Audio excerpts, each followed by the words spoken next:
aprender domingo de manhã é fundamental. Amém?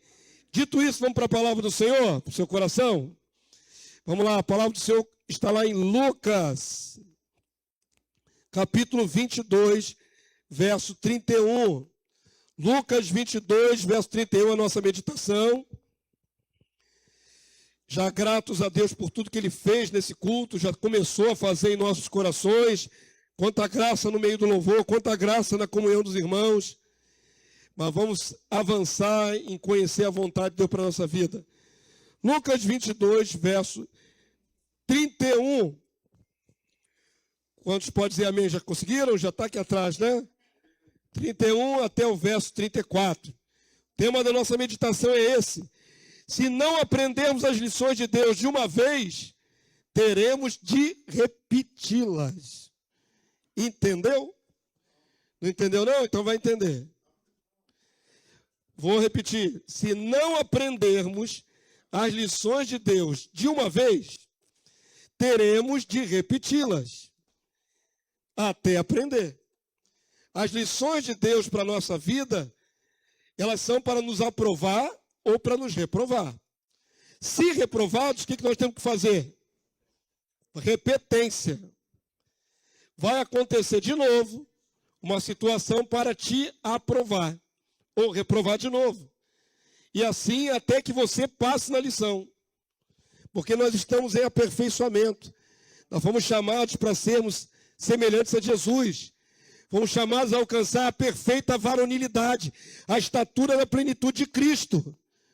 E nesse processo de transformação de nós todos, passaremos em provas. Amém? Você vai compreender melhor o contexto com a própria vivência do apóstolo Pedro, que está aí no texto aí, Lucas 22, 31 a 34, para a gente abrir o entendimento. Vamos lá? Quem quiser ler com o pastor. Jesus disse: Simão, Simão, eis que Satanás vos reclamou para vos peneirar como trigo. É uma revelação de Jesus para Pedro. O diabo quer, te sacudir. Literalmente sacudir, irmãos. Joerar, o verbo joerar é passar a peneira no trigo, sacudindo ele no ar, para que a palha saia e fica só o trigo, só o grão. É literalmente sacudindo, para cima e para baixo. Então, quando Jesus fala isso para Pedro, dizendo, Satanás requisitou a permissão para te dar uma cirandada e te sacudir. O diabo não tem autorização para fazer o que ele quer sem ordem de Deus. Então foi pedida uma solicitação. Jesus está revelando. E vai acontecer o sacode na vida de Pedro. Olha aí a lição. Verso 32, igreja. Eu, porém, roguei por ti, para que tua fé não desfaleça.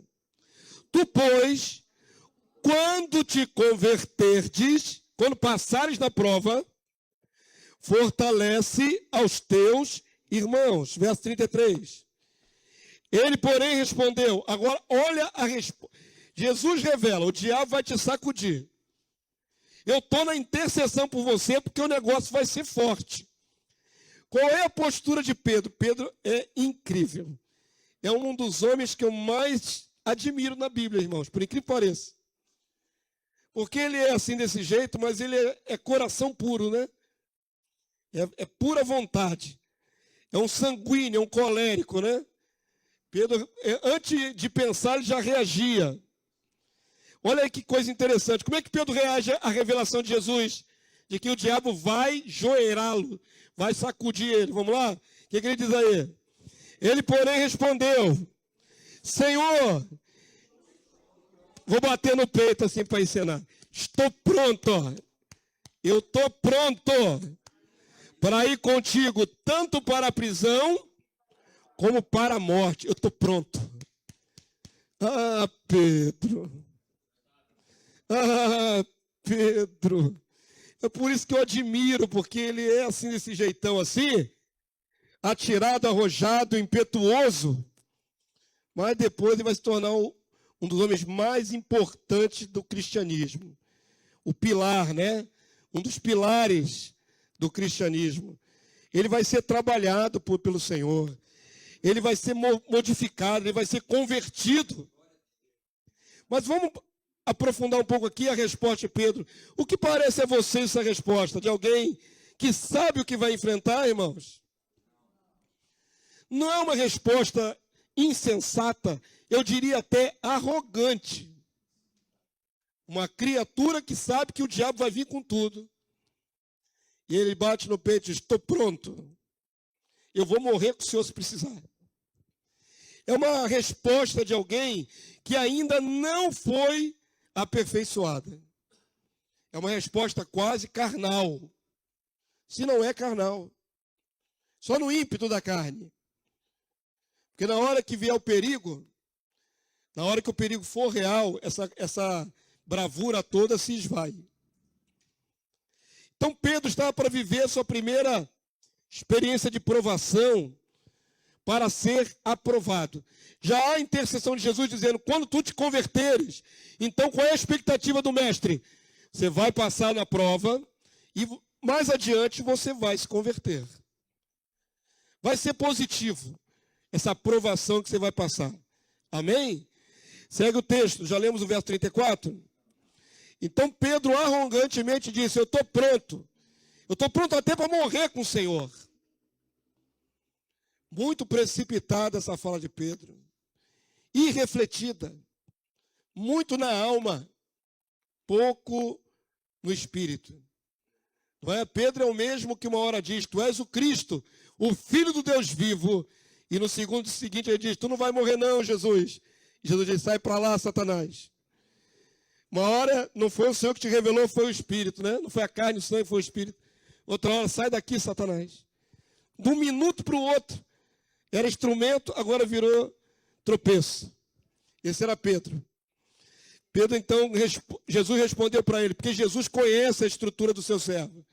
Vamos ler o verso 34, vamos lá, igreja.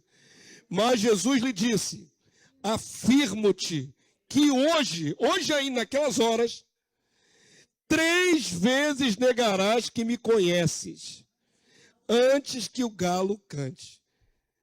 No coração de Pedro ele está pronto.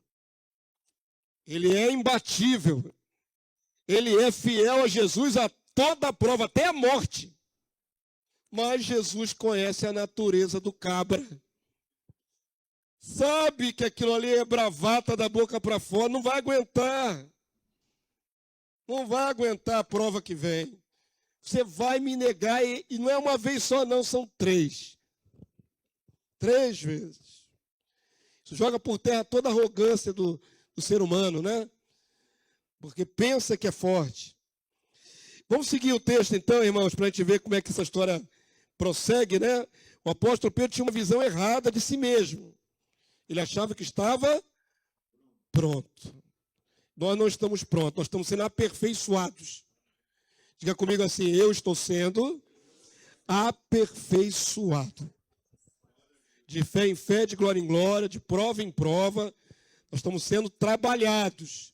Tem ninguém pronto. Absolutamente ninguém está pronto. Amém? Então aquilo foi extremamente arrogante.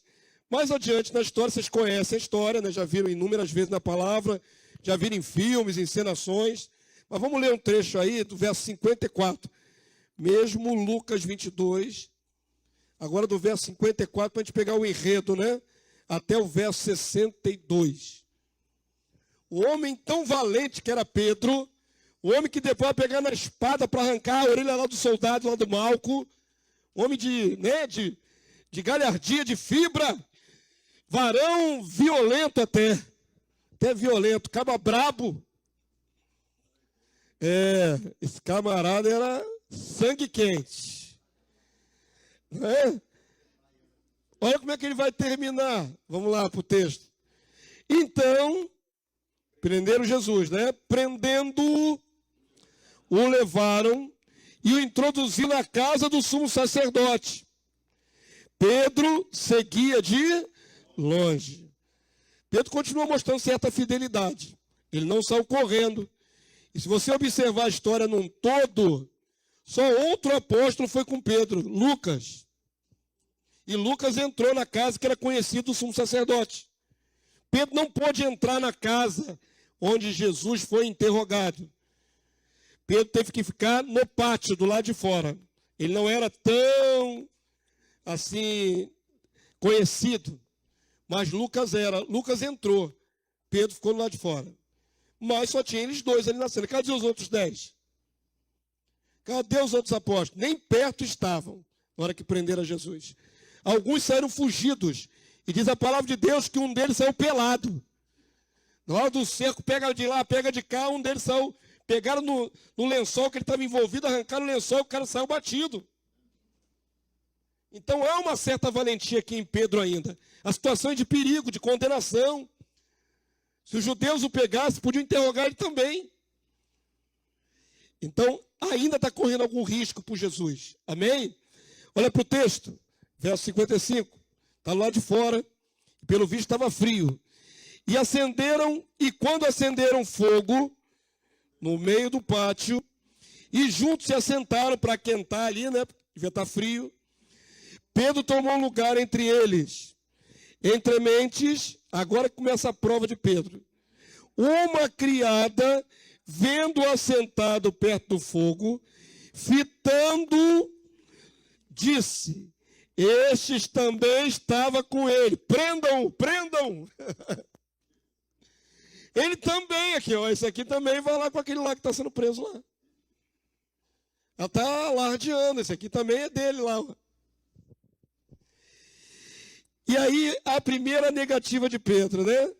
Diante de uma escrava, de uma criada. Verso 57, igreja. Mas Pedro negava, dizendo: mulher, não o conheço. O que horas antes, foram horas, não foram dias. O que horas antes Pedro disse com a boca bem grande: estou pronto para ir contigo para a prisão e para a morte. Eu estou pronto, eu morro aqui agora, se precisar. A criada perguntou: mas tu também não é? Não conheço, eu não sei nem quem é. Quem é esse que levará aí para ele? Não faço nem ideia. Olha a natureza humana revelada em Pedro, né? Na autopreservação. Na hora que o perigo ficou real, irmão, uma coisa fala da boca para fora. Na hora que o negócio ficou sério, Pedro arregou, amarelou, mentiu. A natureza do homem é revelada aí. E precisar passar por isso. Vamos lá, a palavra do Senhor diz: não conheço. Diz também, perdão, é isso, né? Não, mulher, não conheço. Verso 58. Pouco depois, talvez alguns minutos depois, vendo o outro, disse: também tu é dos tais, tu também é da turma de Jesus. Pedro, porém, protestava: homem, não sou, com toda a força, não sou. Meu Deus do céu. Como é que alguém pode virar de um momento para o outro, né, irmão? É só ter o perigo de vida. Não sou. Está negando a segunda vez Jesus aí. Verso 59. E tendo passado cerca de 1 hora, o período é curto, desde a hora que estavam juntos, celebrando a Santa Ceia, até o momento do Getsêmani, depois a prisão no Getsêmani, e a interrogatória de madrugada. Vai rolar a madrugada toda até de manhã cedo. É no espaço, irmãos, de uma noite para o outro dia. Aquela madrugada. O tempo está escrito aí, ó. Pouco depois, né, tendo passado cerca de 1 hora, outro afirmava dizendo: também este verdadeiramente estava com ele, porque também é Galileu. Cercaram ele de todos os lados, né? Para ver se ele passava na prova, irmão. O que Pedro fez? Verso 60, pela terceira vez. Mas Pedro insistia: homem, não compreendo o que dizes. E logo, estando ele ainda a falar, cantou o galo. Jesus falou que ele negaria 3 vezes antes que cantasse o galo. Em outro evangelho paralelo, que eu esqueci de ver qual é, eu acho que é no de Mateus, se não for o de João, diz que Pedro espraguejou, soltou um palavrão. A palavra que é traduzida aqui como espraguejou, Quando pressionaram ele, tu também é um deles. Ele falou, não, aí soltou um palavrão. Como se o palavrão o distinguisse de Jesus. Não é? Não, eu não sou de Jesus, não. Olha como é que eu falo. Eu sou do mundão. Ele soltou um palavrão, irmãos. O mesmo homem que disse, estou pronto para ir contigo para a prisão e para a morte. Horas antes. Nossa dificuldade como seres humanos, né? Essa dualidade entre o espírito e a carne. Como cantamos aqui, a glória do Senhor nos atrai. Nós queremos a glória, nós desejamos a glória. Mas lutamos contra uma natureza que é contrária à glória de Deus. Ela não quer a glória. A minha natureza quer outra coisa. Talvez algum de nós aqui queria estar em casa, vendo televisão, vendo jogo de Copa do Mundo. Eu não vou entrar no mérito da Copa do Mundo, não. Estou falando o que a carne quer. O que a carne quer? Mesmo que não estivesse vendo Copa do Mundo, quer outra coisa. Nós somos essa dualidade. Pedro é a cara do ser humano comum. Quer a glória, mas tem fraqueza. Não é assim que somos, irmãos? Por isso, Deus tem que nos aperfeiçoar nas nossas debilidades. Nós seremos provados. Prova sempre indica uma averiguação, né? Uma avaliação. Então, naquilo que sou provado, Deus quer que eu passe. Naquilo que você é provado, Deus quer que você passe, que seja aprovado. A minha prova não é igual à a tua não é igual à minha é minha, a sua é sua. A minha área de trabalho de Deus é uma, a sua área de trabalho talvez seja outra. Mas o fato é que você não está pronto, nem eu estou pronto. E nós vamos ser trabalhados através de circunstâncias. Amém? Todo mundo entendeu? Assim como aconteceu com Pedro. Quando o galo cantou, verso 61 diz, eu acho que é o momento mais terrível para Pedro, foi a hora que ele encarou Jesus.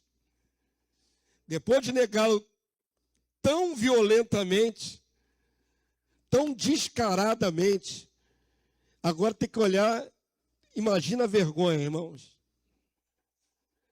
O homem que vai ser depois o primeiro líder da igreja cristã precisava de uma boa lição. Olha o que diz o texto aí no verso 61.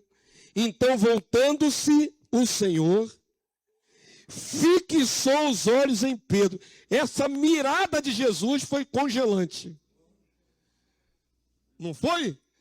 O cara está na fogueira ali negando Jesus. Não, não sou, não. Xingou e tudo. Aí olha para Jesus. Jesus fitou o olho nele assim, ó. Fixou. Nessa hora, a alma de Pedro deve ter quase saído do corpo e voltado, né?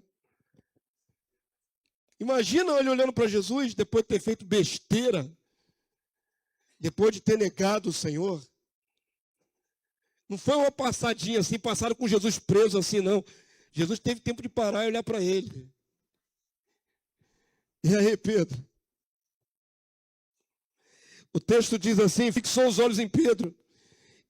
E quando ele olhou para Jesus, o texto diz, e Pedro se da palavra do Senhor, como lhe dissera, hoje, naquele período de horas, 3 vezes me negarás, antes de cantar o galo. Reação de um homem barbudo, que a maioria dos teólogos estudiosos diz que Pedro era mais velho que Jesus, era o mais velho dos apóstolos. Então já era um homem maduro, um homem barbudo, maduro, que achava até que podia mandar em Jesus às vezes. Qual é a reação desse homem que estava tão valente antes, irmãos? O que está escrito aí no seu texto? Verso 62.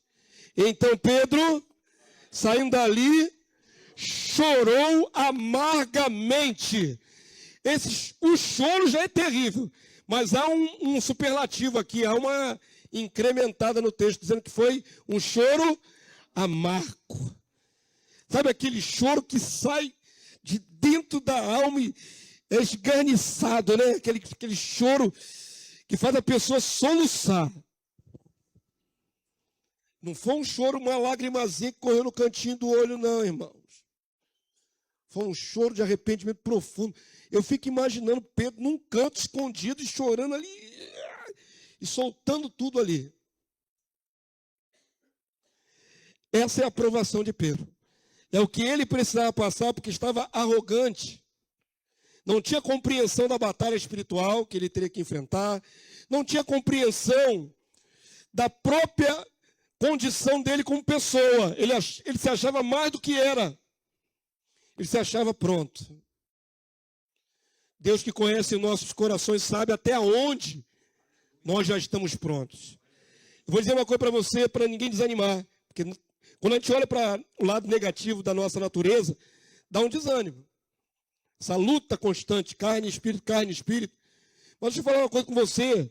Aquilo que o Senhor já te aperfeiçoou, onde você já venceu, já passou, já está edificado na sua alma, irmãos. Amém? Todo mundo está entendendo?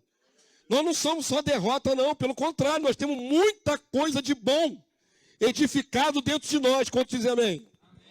E não é palavra de efeito, não é para você entender o equilíbrio das coisas.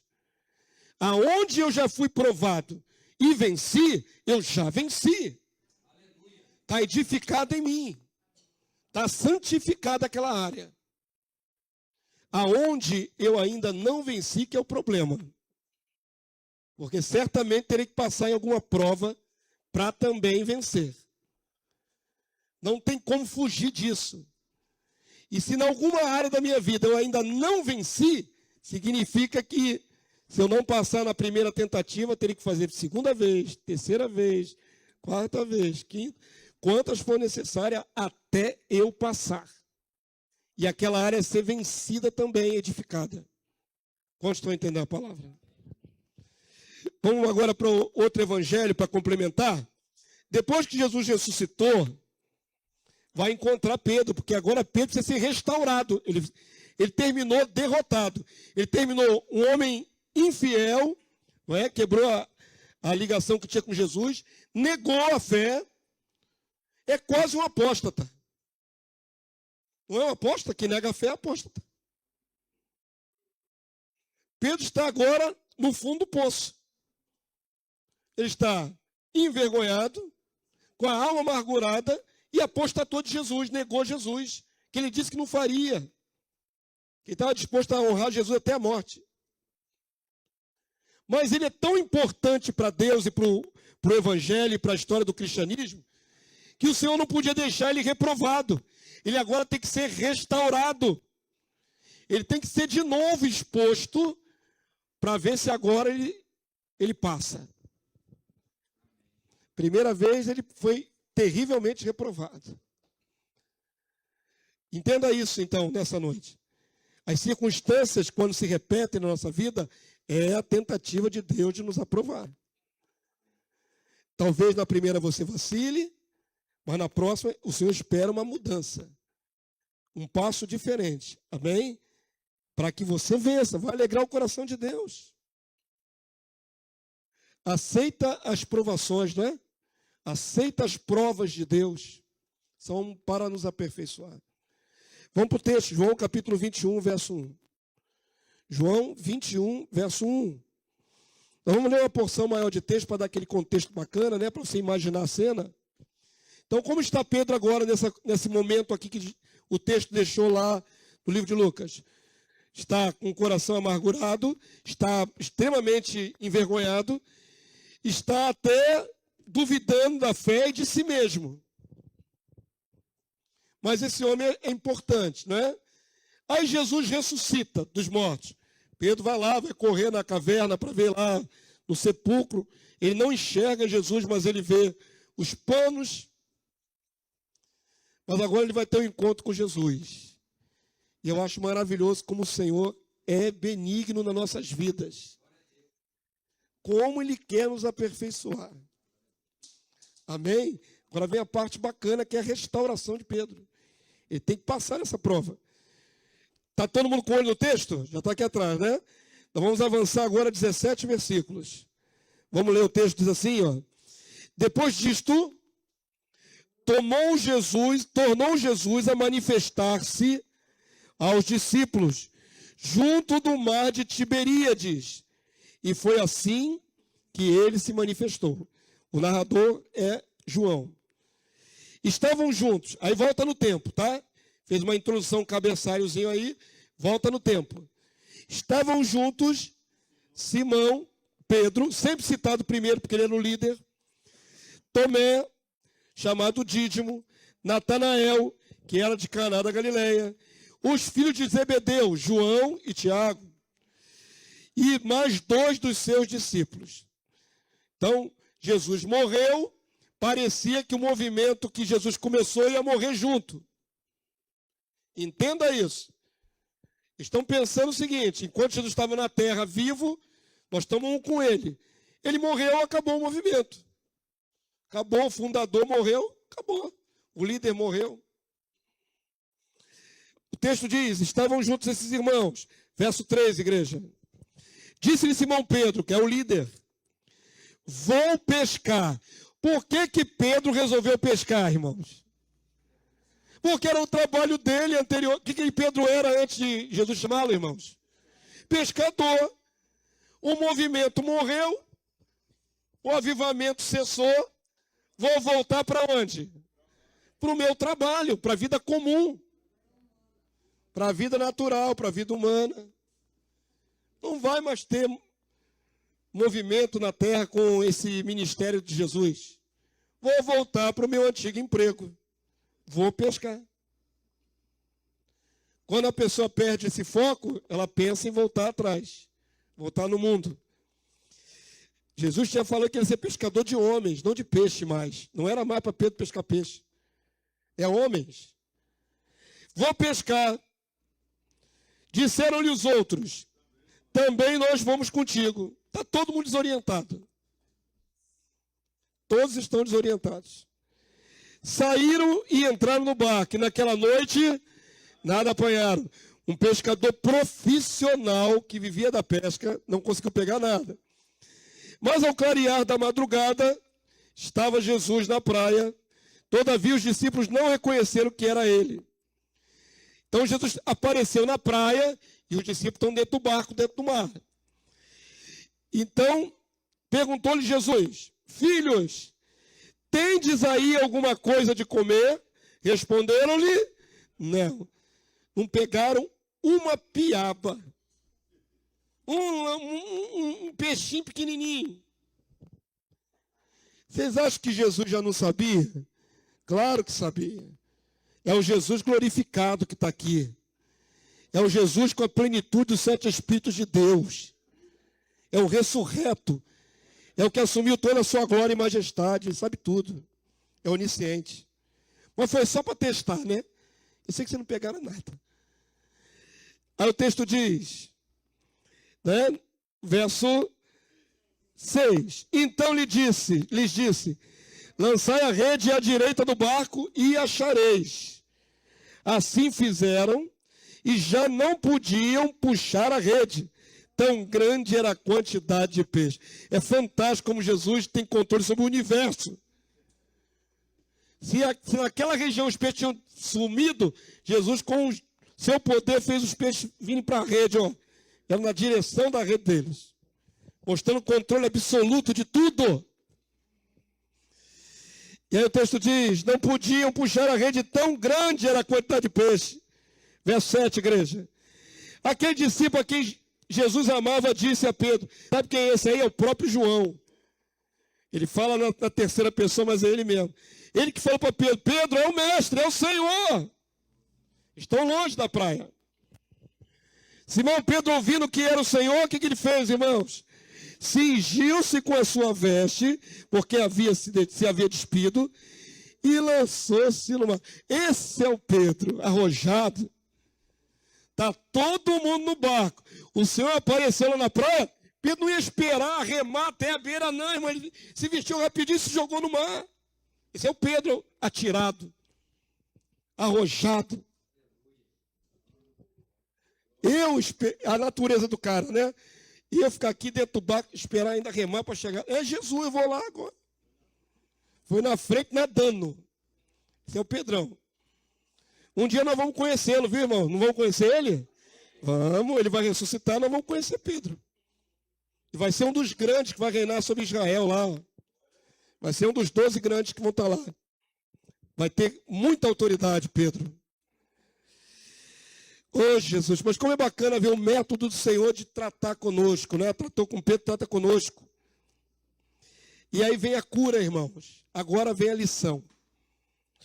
Nós estamos no verso 8. Vamos pular um pouquinho para encurtar a história. Avanço para o verso 15. Eu vou direto na questão. Pedro estava naquela noite diante dos seus irmãos, os outros apóstolos, quando ele disse: estou pronto a ir contigo até a prisão e a morte. Isso não foi escondido, isso foi diante dos outros discípulos. Amém? Como é que Pedro vai ser aprovado agora? Ele tem que declarar agora a sua fidelidade a Jesus diante de quem? Dos discípulos. Compreendem? Vai passar por uma circunstância semelhante para desta vez ver se ele é aprovado. Ele tem que confessar com os lábios. Ele vai fazê-lo quebrantado. Vamos ver o contexto, verso 15.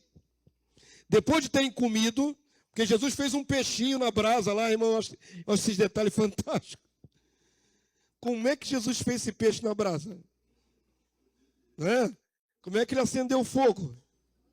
Nós estamos falando lá na beira da praia, venta. Hã? Consegue imaginar? Quando eles desceram, já tinha um peixinho na brasa, irmão.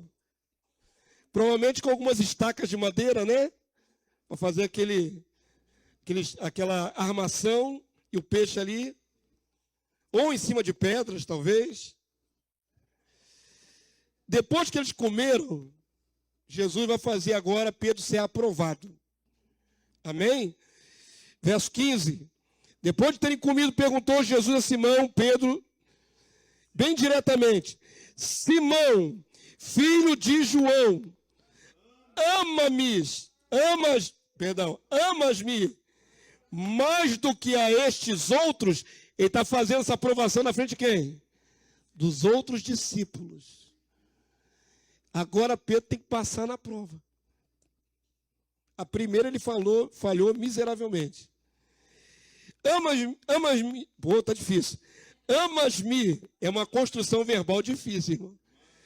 Mais do que estes outros. Ele respondeu: sim, Senhor, tu sabes que eu te amo. Eu, pastor Damásio, imagino que Pedro está tão envergonhado ainda que ele deve ter falado isso bem baixinho. Sabe quando você não está muito à vontade? Você fala: tu sabes que eu te amo, Senhor. Talvez tenha baixado até o olho. Está envergonhado. Ele lembrou, vem em fração de segundo. Quando a gente erra, o nosso erro vem na nossa mente, fração de segundo, né? Fração de segundo você lembra tudo que fez de errado. Aí Jesus pergunta a ele se ele o ama. E ele diz que o Senhor sabe que ele o ama. Ele disse: apacenta os meus cordeiros. Já está comissionado. Verso 16. Vamos lá, igreja? Tornou a perguntar-lhe pela segunda vez: Simão, filho de João, tu me amas? Ele respondeu: sim, Senhor, tu sabes que eu te amo. Eu acredito que ainda é uma voz calma, uma voz contida. Tu sabes que eu te amo. Disse-lhe Jesus: pastoreia as minhas ovelhas. E no verso 17, irmãos? Pela terceira vez, Jesus lhe perguntou: Simão, filho de João, tu me amas? Agora caiu a ficha no coração de Pedro. Por que está me perguntando se eu já falei 2 vezes? Eu já respondi na primeira que eu amo. Eu já respondi na segunda vez que me perguntou. Já respondi, Jesus. Mas na mente de Pedro ele está entendendo o tratamento do Senhor com ele. Isso aqui, irmão, é terapia. É cura. A palavra terapeu no grego é cura. Isso aqui é cura. Pedro estava envergonhado, inclusive diante de seus amigos, os outros apóstolos. É um apóstolo, negou Jesus. Pedro precisa ser restaurado diante dos apóstolos. Porque ele vai ser coluna na igreja, ele vai ser o apacentador, o primeiro bispo da igreja cristã. Agora, ele está sendo tratado. Então, queridos, quando nós somos provados e temos que passar de novo por uma circunstância que para nós é negativa, se for a vontade de Deus, é para nos aprovar. Ele quer que a primeira vez você falhou, a segunda você seja vitorioso. Aonde você errou, é para nos fazer refletir. Se eu estou sendo provado nessa área de novo, tem alguma coisa errada na minha primeira experiência. Senão eu não estaria passando por isso de novo. Quantos estão entendendo? Jesus faz de propósito, 3 vezes, Pedro confirmar com os lábios que o ama. Mas ele se entristeceu, porque ele entendeu esse método terapêutico de Jesus. Está me testando, porque eu o neguei 3 vezes. O 3 não é aleatório, ele entendeu na hora. O texto diz, Pedro entristeceu-se, por ele ter lhe dito pela 3ª vez, tu me amas? E respondeu-lhe, Senhor, tu sabes todas as coisas. Agora a resposta é mais completa. Tu sabes que eu te amo. Jesus lhe disse, apacenta minhas ovelhas. Jesus sabe que Pedro o ama, mas tinha que quebrar aquela arrogância do começo, não tinha? Uma arrogância que não tinha sustentação. Era pura carne, puro ser humano carnal. Agora tem um homem quebrantado aqui, trabalhado, arrependido e está sendo sarado. Está sendo sarado para vencer essa etapa e passar para o seu ministério. Amém, povo santo? Agora vem a aplicação na nossa vida. Em que área o Senhor está trabalhando na sua deficiência? Em que área você está repetente? Que ainda não venceu. Não venceu um certo vício, um certo pecado. Não venceu um sentimento. Porque tem os sentimentos atrapalham demais nosso aperfeiçoamento. Pensa no seu coração, porque agora é a hora da aplicação da palavra para nós. Todas as vezes que você é aprovado numa área, o Senhor está querendo te aprovar. Mas veja como você errou da primeira. Em que você errou? Eu já contei aqui, não vou ficar alongando aqui, não estou alongando o sermão. Estou tentando trazer a essência daquilo que Deus falou no meu coração. Eu creio que a igreja já entendeu, não já entendeu? Amém? Mas me veio agora um exemplo na cabeça que eu vivi. Teve um ano que eu fui presidente de eleição, como é que é? O mesário é abaixo, eu era presidente, gente. Que mesário? Estão me rebaixando. O presidente não é o mesário, é o presidente da mesa, da sessão eleitoral. Eu era o presidente, eu não era mesário. Mesário é abaixo, irmão. É subalterno. E naquela ocasião, irmãos, foi a única vez, eu não lembro exatamente qual foi o ano que teve essa eleição, foi a única vez que o governo inventou de economizar pessoas.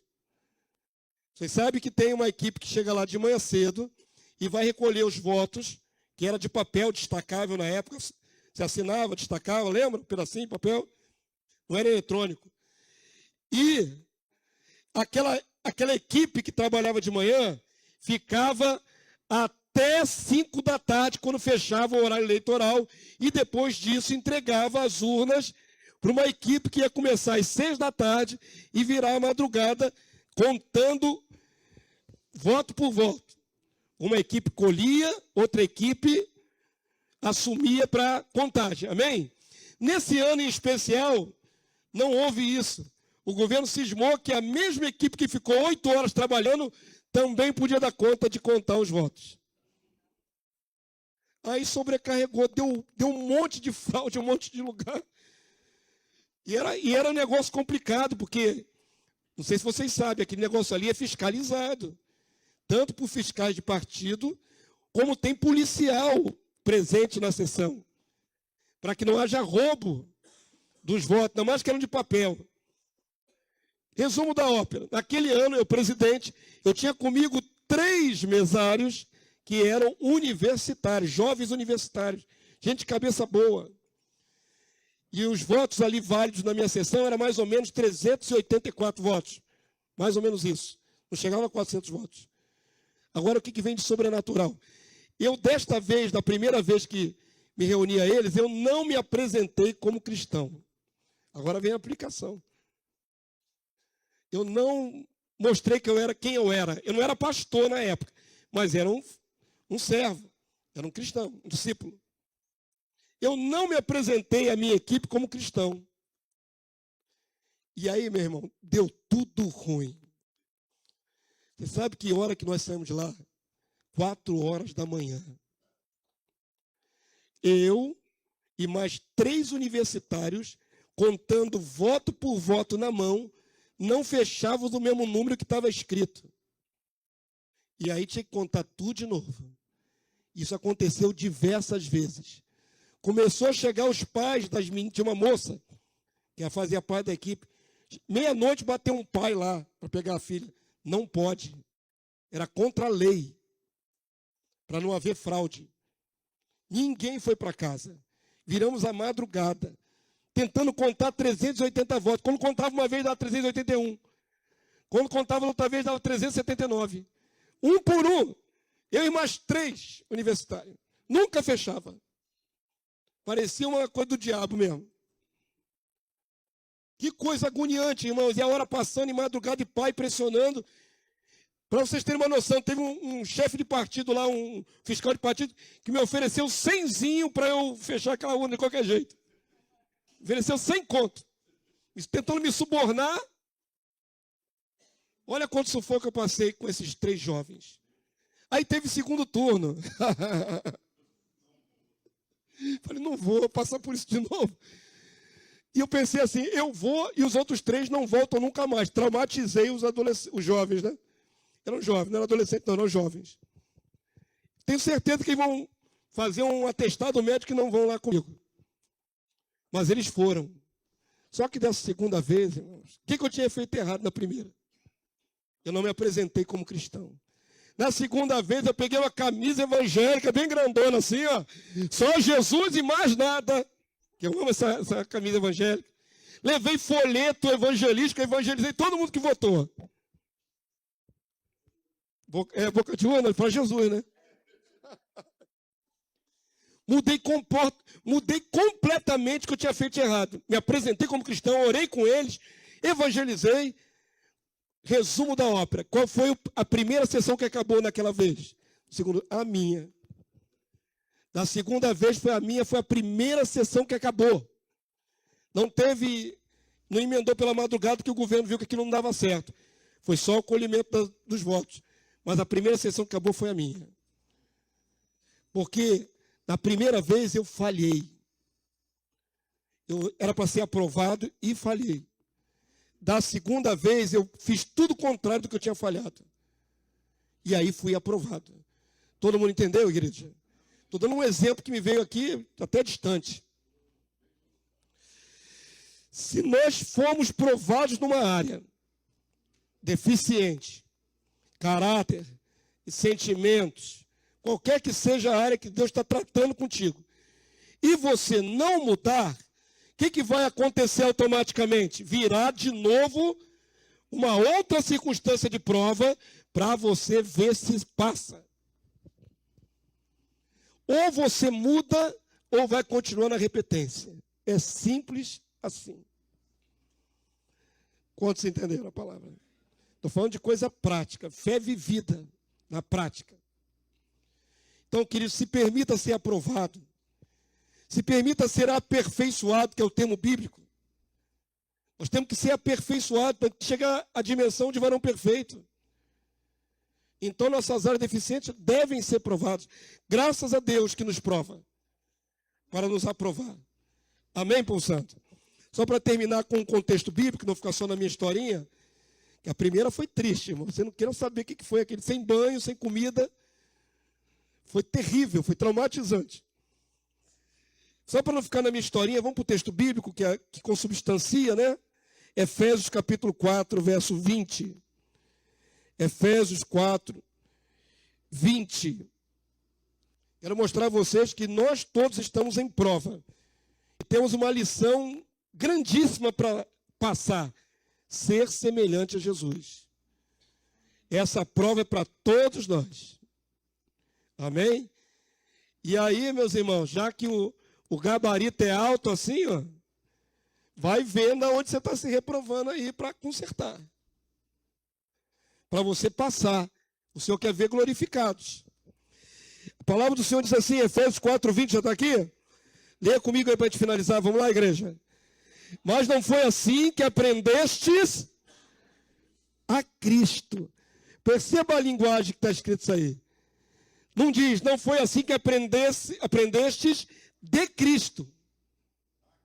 Vocês não aprenderam assim a Cristo. Cristo é a lição. Quantos entenderam? Você tem que aprender como é Cristo.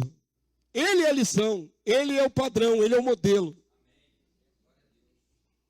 O contexto imediato fala de pecados, no contexto anterior.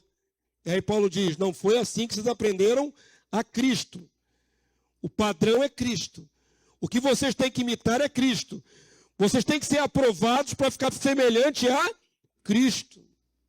Não foi assim que aprendeste a Cristo. Se é que de fato o tendes ouvido e nele fostes instruídos, segundo é a verdade em Jesus. Amém, povo santo? Então, se em alguma coisa eu estou me enganando e fazendo diferente, eu não estou segundo a verdade que é Jesus, eu tenho que ir para o padrão da verdade que é Jesus. Não adianta. Não tem como dar outro jeito. Tem que ser segundo a verdade que é Jesus. Ele é a verdade, ele é o autor da verdade, ele é a própria lição, ele é o modelo, ele é o gabarito. E aí o texto diz assim, verso 22. No sentido de que, quanto ao trato passado, vos despojeis do velho homem, que se corrompe segundo as concupiscências do engano. Então, a nossa natureza humana que incide em nós, né? Verso 24, igreja. Não, verso 23, vamos lá?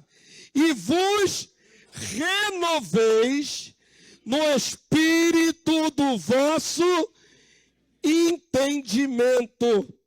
E agora, o termo que eu mais gosto, verso 24, vamos lá? E vos revistais de um novo homem, o padrão de Cristo. Amém, povo santo? Aquilo que nós éramos antes não serve. É caído, é torto, é mau. Estamos sendo revestidos, vestidos por cima. É uma obra de Deus sobre a nossa vida. Para parecermos com Cristo. Revestido do novo homem, de uma nova criação de Deus, nova criatura sois. As coisas velhas passaram, eis que tudo se fez novo. E o texto diz, é maravilhoso esse texto, é muito profundo. E vos revistais do novo homem, criado segundo Deus, em justiça e retidão, procedente da verdade. Amém, povo santo? Aceite a transformação. Queira a transformação. Queira a aprovação. Não aceite as áreas deficientes como se fosse coisa normal. Não é. Deus está trabalhando. Deus quer um padrão elevado. Deus vai nos levar a situações para nos aprovar. Vou dar uns exemplos. Você ainda não consegue liberar perdão para alguém. Esse padrão não é segundo a verdade. Tem que liberar. Essa é a verdade. Se não consegue, o Senhor vai colocar circunstância na sua vida que vai te fazer passar por vergonha. Até você liberar. A pressão vai vir, como veio sobre Pedro, vai vir pressão emocional. Até que você libere. No dia que você liberar, você está aprovado. E a sua alma é edificada em Cristo. Você não consegue ofertar, vou dar outra área. Não gosta de ofertar. Está deficiente, não é segundo a verdade. No dia que você conseguir vencer isso, você está aprovado nesta área em Cristo. Segundo a verdade. E aí você pode pensar em todas as nossas deficiências de caráter. Todas. Todas elas vão ser confrontadas. Todas elas vão ser passadas na prova, para que sejamos aprovados. Amém? A palavra de Deus diz assim, não precisa abrir, Hebreus 6:1. Por isso, pondo de parte os princípios elementares da doutrina de Cristo. E a frase que eu quero deixar no coração de vocês. Deixemo-nos levar para o que é perfeito. Amém? Solta as travas, solta as suas defesas emocionais interiores e se deixa conduzir para o perfeito. Perfeito é Cristo. Nós vamos chamar para parecer com Ele, o padrão é Ele. Amém, povo santo? Não aceite a área deficiente na sua vida. Diferente de Jesus. Todos temos que ficar parecidos com Jesus. Não lançando de novo a bala de arrependimento de obras mortas e da fé em Deus. Diga assim, eu preciso passar na prova, nas áreas em que sou deficiente. Amém? Você precisa passar nessa prova? Eu também preciso. Quantos precisam, fica de pé nessa hora. Quem for perfeito igual a Pedro pode ficar sentado. Tem alguém perfeito igual a Pedro aí? Está perfeito já? Está pronto? Eu não estou, não. Eu não estou pronto, não, irmãos. Estou sendo trabalhado. Graças a Deus. 30 e tantos anos sendo trabalhado pelo Espírito do Senhor. Mas eu sei que ainda tem área para ser aperfeiçoado no meu ser.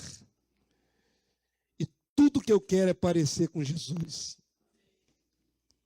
Vai pensando aí no seu coração, igreja. Onde você está deixando a desejar dessa provação de Deus? Vai pensando no seu coração. É importante.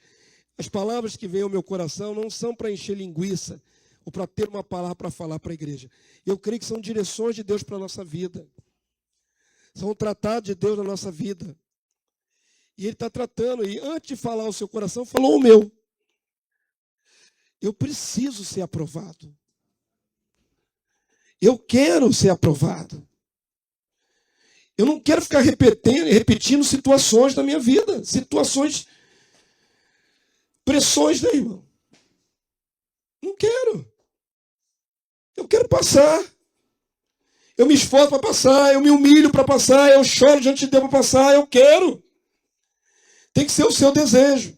Nós estamos buscando dons espirituais aqui nessa igreja, mas antes dos dons tem o trabalhar no nosso caráter.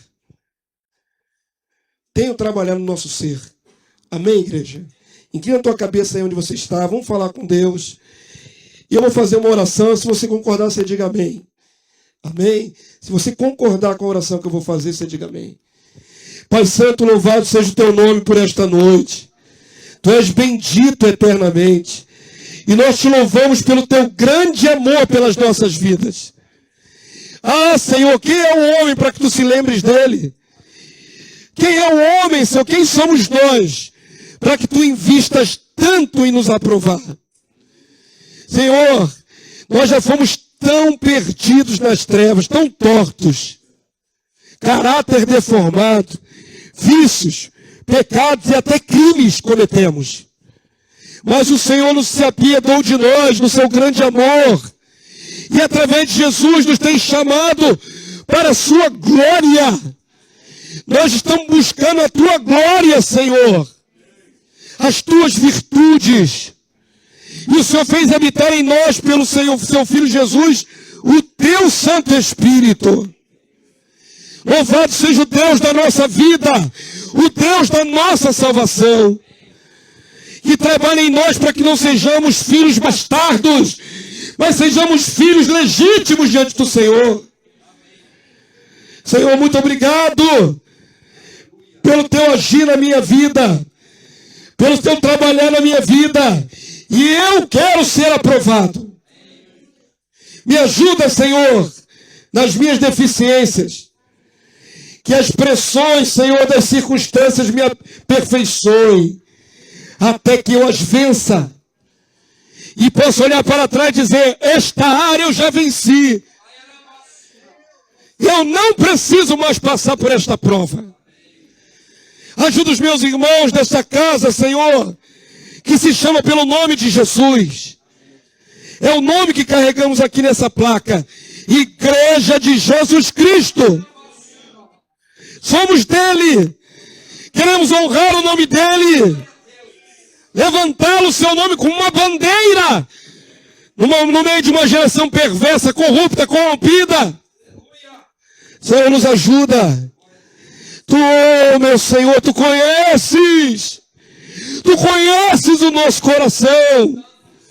Tu conheces as debilidades, as fraquezas, as áreas ainda não aperfeiçoadas. E nós te clamamos nesta noite, Senhor, trabalha em nós. Nós não só queremos aprender a lição que é Cristo, como permitimos que o Senhor trabalhe em nós. Tu não vais trabalhar contrário à minha vontade, Senhor. Tu me deste o livre-arbítrio, a livre escolha, a livre decisão. E eu de bom grado me rendo a Ti e digo, Senhor, trabalha em mim. Meu Senhor, eu te digo, Senhor, trabalha em mim. Eu te dou toda a permissão, Senhor.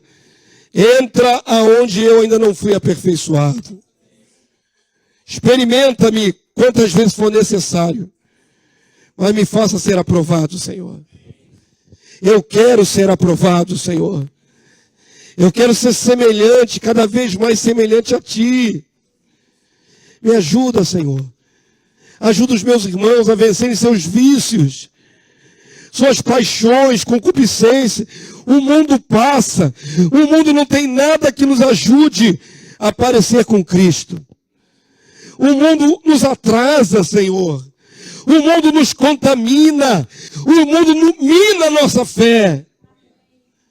Mas eu clamo em nome do Senhor Jesus, que mantendo os olhos no alvo, no aperfeiçoamento, na estatura de varão perfeito, varoa perfeita, nós clamamos, Senhor, que os nossos olhos não se distraiam, que os nossos olhos procurem a Tua glória, que os nossos olhos estejam só em Ti, como declaramos cantando mais cedo, que o meu olhar esteja em Ti. Senhor, muito obrigado por esta oportunidade de refletir no Teu agir, no Teu trabalhar em nós. Eu aceito e quero ser lapidado. Que venham as provas e eu possa ser aprovado. Em nome do Senhor Jesus. Que venham as provas sobre os meus irmãos e que eles também sejam aprovados. Em nome do Senhor Jesus. Em nome de Jesus. Amém, povo santo? Glória a Deus. Aleluia.